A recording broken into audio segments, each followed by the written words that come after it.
The following announcement was not paid for by the New World Order because that would be dumb.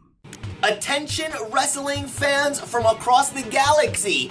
It's me, Loud and Noxious, to give you some exciting news. August 14th to 16th in Strongville, Ohio. It is Wrestling Geek Fest. It all goes down at the Strongville Holiday Inn. And what a weekend of wrestling, comedy, and gaming we have for you. Friday night, the promotion AIW will give you a full card of exciting wrestling. We'll also have game tournaments, video game tournaments, sponsored by Joe Gagne's Funtime Arcade.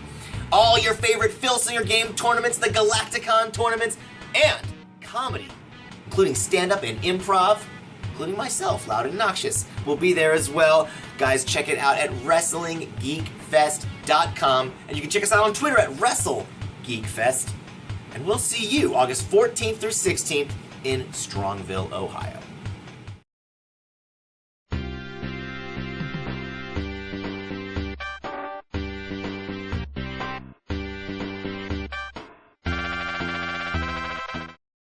We've talked a lot about Acclaim on this series, since they published WWF games for more than a decade. That is, until 1999, when they got kicked to the curb in favor of THQ.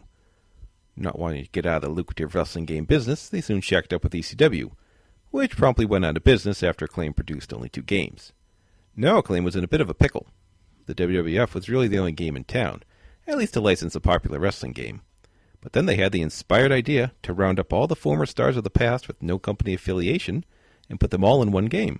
The end result was 2001's Legends of Wrestling for the PlayStation 2, and released 6 months later for the GameCube and Xbox.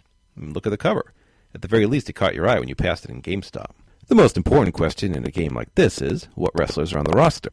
Well, the centerpiece is Hulk Hogan, who signed his deal after WCW shut down, and in fact was back in the WWF just a few months after the game came out on the PS2, which I'm sure made Acclaim very happy.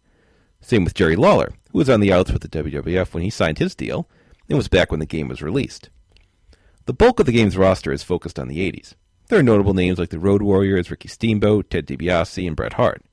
You also see a lot of names you hadn't at this point, like Don Morocco, King Kong Bundy, Bob Orton, the Rock and Roll Express, Coco Beware, a bunch of Von Erichs, sorry Chris, and a lot more. And I can't ever rag too hard on a game that has Hot Stuff Eddie Gilbert in it. Rob Van Dam and Sabu are in the game, and I guess they signed their deals after ECW went kaput, but before RVD arrived in the WWF.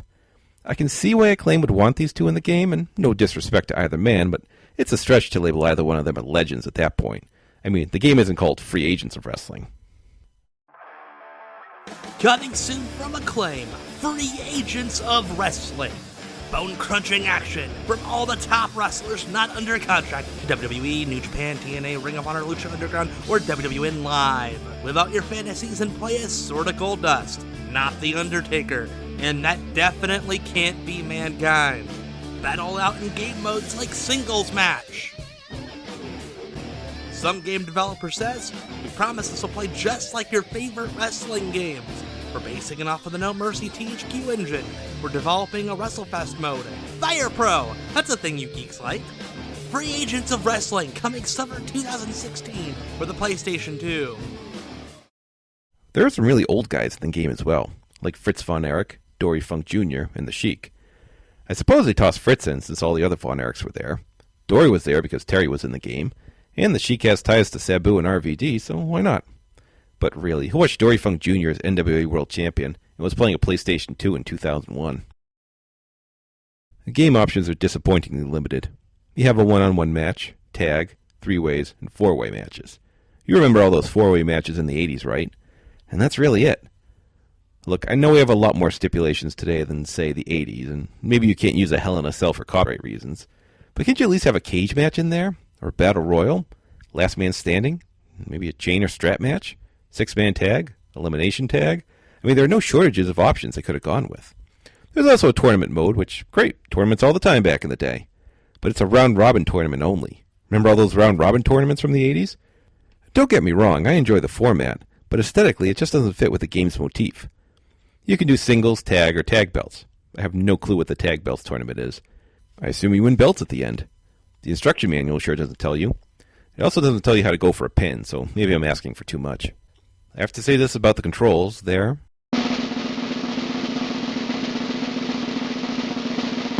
not bad.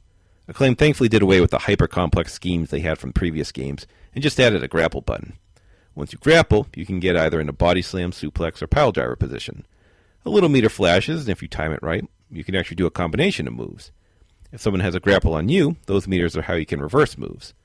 Combos and stringing together offense builds up a meter, and when it flashes, you get to do your special move. Now, the overall amount of moves you can do are limited, but the grappling system is functional and completely playable. It's not all rosy, though. Moving around the ring still feels as cumbersome as it did in the old games, and performing running moves or coming off the top rope still feels like a chore. Still, overall, it's playable, and that's what really counts. If you watch wrestling from the 70s and 80s, you'll know that movesets were kind of limited compared to today. Wrestlers would have a few slams, maybe a suplex or two, and that would be about it. I guess Acclaim figured accurate movesets would be a little too boring for the modern player, so they went in the other direction and gave the wrestlers modern movesets. So you have guys giving stunners, tiger drivers, power bombs, all sorts of anachronistic moves. I get why they did it, but it was a mistake. Having the wrestlers not wrestle like they should just takes me out of the game. I mean, who cares if the moves aren't that exciting? I want these guys to wrestle like I remember them. It's a good thing the controls are solid, because the presentation is really bad. They went with a hyper-cartoonish look for the wrestlers, which I can understand. They also made the characters not resemble their real-life counterparts, which is a bit less understandable. Quick, who's this?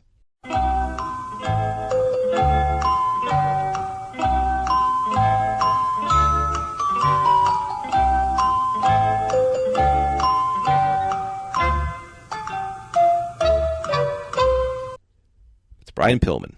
Can you figure out who this is? Rick Martel. It's almost like Acclaim thought they didn't have the rights to these characters, so they made a bunch of knockoff characters instead. They also made a lot of the characters really fat. Look at poor Coco Beware. Maybe he looks like that today, but not at his peak. On the flip side, when has Mr. Fuji ever looked in this good a shape? It's no better in-game. The crowd is this weird mixture of 2D and 3D models. It just looks bad. And whenever you do a tag match, the camera pulls way back in an isometric view, and it can be tough to tell what's actually going on at times. I do recommend turning the blood feature on, which basically turns every match into a bloodbath, even if you don't use weapons. Must use some old ECW code. After singles matches, you get a view of each wrestler's faces, and the loser will always be beaten to a pulp, and the winner looking untouched, like it's Street Fighter II or something. I expect Ricky Steamboat to tell me to go home and be a family man. The game does give you a choice of alternate outfits, which is almost an automatic thumbs up right there. Oh hey, it's Ted DiBiase in a puffy shirt. I didn't watch a lot of Mid-South, but I don't think that would fly with Bill Watts. The story mode is actually an interesting idea. You go to 4 different territories to compete, and you can pick where you start. The territories don't line up with the actual ones that existed due to copyright reasons, but it is an interesting and different approach. But once you pick a territory, it's basically win matches to earn popularity and get title shots, with the ultimate goal of unifying all the belts. I just feel they could have done a lot more. Maybe different territories have different styles, and you have to wrestle a different way to get over. Maybe one territory features a heavy brawling style, and others more scientific. Maybe a territory has a more grueling touring schedule that affects your matches.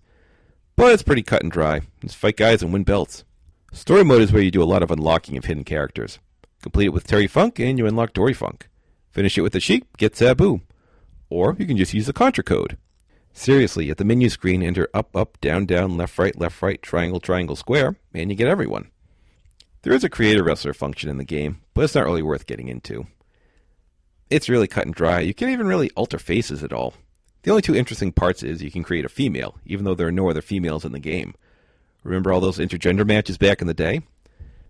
Second, the game features a ton of pre-recorded names. So if you name your character Roddy Piper, you can actually hear the ring announcer say it, which is something, I guess.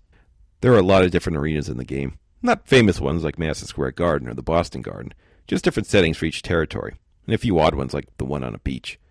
My favorite is the one in a high school gym, complete with basketball hoops. This may seem like an odd setting, but if you think about it, most of the wrestlers in this game ended up in high school gyms, so points to Acclaim for accuracy. I have to say, I expected to hate this game, but I really don't. Don't get me wrong, there are some pretty big flaws, but there are also some interesting ideas and well-executed concepts. You can snag it real cheap on eBay. If you're an older fan who remembers all these legends, you'll probably have some fun with it. There were 2 sequels, so did Acclaim improve on their first outing? We'll find out next time.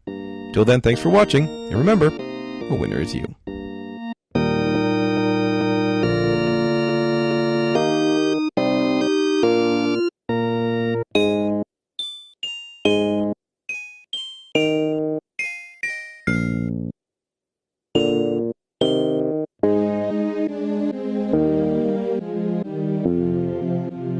you.